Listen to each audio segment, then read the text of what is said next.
اقرأ باسم ربك الذي خلق خلق الإنسان من علق اقرأ وربك الأكرم الذي علم بالقلم علم الإنسان ما لم يعلم.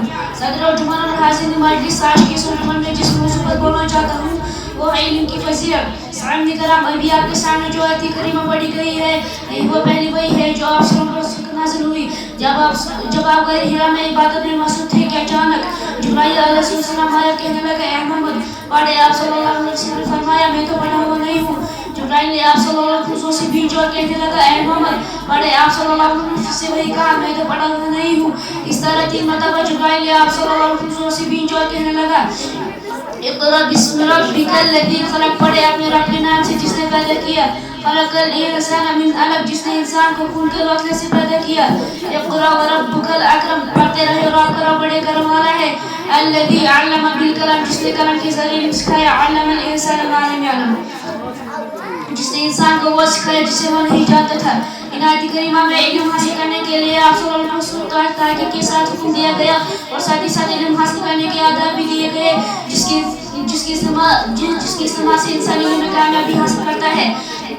میرے اسلامی بھائیوں علم حاصل کرنا انسان کے لیے کتنا ضروری ہے. اللہ تعالیٰ قرآن مجید میں بار بار علم اور علم کی فضیلت کا تذکرہ کرتے ہیں جیسے کہ حضرت ابو درداء رضی اللہ عنہ جیسے کہ اللہ رب العالمین فرماتے ہیں قل هل يستوي الذين يعلمون والذين لا يعلمون.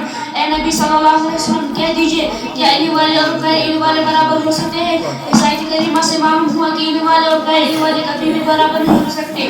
قرآن مجید کے علاوہ حدیث میں بھی علم کی اہمیت اور فضیلت کا تذکرہ ہوا ہے جیسے کہ حضرت ابو درداء رضی اللہ عنہ فرماتے ہیں میں نے نبی صلی اللہ علیہ وسلم فرماتے ہوئے سنا جو شخص ایسے راستے پر چلے جس میں وہ دین کا علم تلاش کرے تو اللہ تعالیٰ اسے جنت کے راستے پر لگا دیتا ہے اور فرشتے طالب علم کرے اس کے سامان سے خوش ہو کر اپنے پر بٹھا لیتے ہیں. اور علم کی فضیلت عابد پر ایسی ہی جیسے جان کے سارے ستاروں پر فضیلت حاصل ہے. اور علماء انبیاء کے ورثے اور انبیاء کے ورثے میں دینار اور درہم نہیں چھوڑتے وہ تو دین کا علم ہی ورثے میں چھوڑ کر چلے جاتے ہیں. بس جس نے وہ علم حاصل کیا اس نے شرف و فضیلت کا بڑا احساس کر لیا. اس میں عالمی کے عابد پر فضیلت اس لیے بتائی گئی ہے کہ عالمی کے عبادت کا فائدہ صرف اس کی اپنی ذات تک محدود رہتا ہے جبکہ عالمی کے عبادت کا فیض دوسرے لوگوں تک بھی پہنچتا ہے. اس لیے میرے بھائیو ہمیں چاہیے کہ زیادہ سے زیادہ علم حاصل کریں اور لوگوں میں عام کریں کیونکہ علم کا فائدہ صرف دنیا میں نہیں ملتا بلکہ مرنے کے بعد بھی ملتا ہے. آخری اللہ تعالیٰ سے دعا ہے کہ ہم سب کو علم کی فضیلت جانے اور علم حاصل کریں اور اس پر مدد کی عطا دے.